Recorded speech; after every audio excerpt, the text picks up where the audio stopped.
given our location as well. And it's just in gratitude for the kind of permissions that Etheridge gave me when I was the only student of color in my creative writing program at that time, in the graduate program. Things have changed a lot now.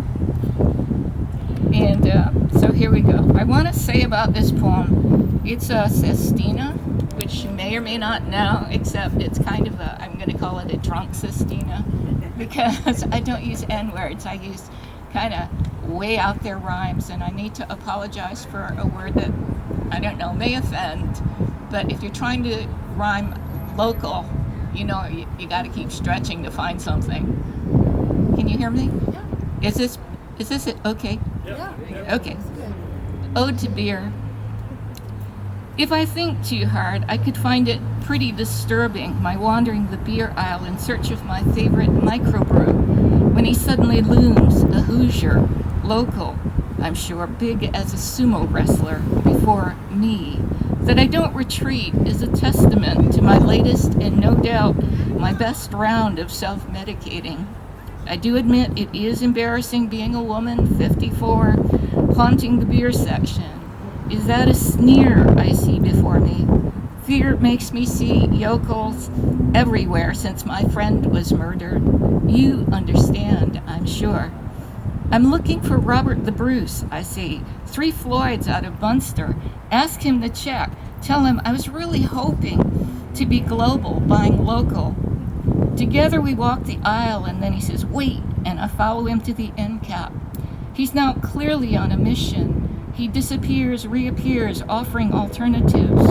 As if touched by a godmother's wand, poof, this guy's turned aficionado.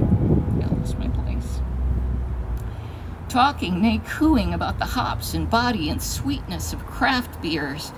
Whoa, you're serious, I interrupt. He blushes. In strictest confidence, I tell him, my granny bootlegged sake to get the family through the war years. About then, Procol Harum's one hit starts piping in. Another oldie full of the heady infusions I now only sometimes long for.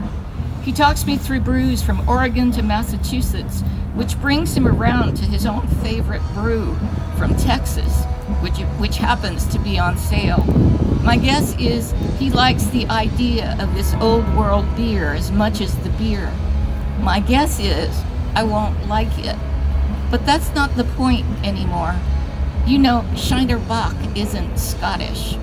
And yet I've called him out, and he has answered with a guarded hopefulness I find disarming. I hope you like it.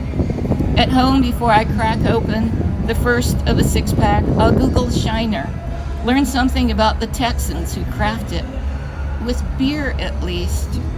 I tell him as I leave, it isn't forever. Thinking maybe he isn't strictly local after all.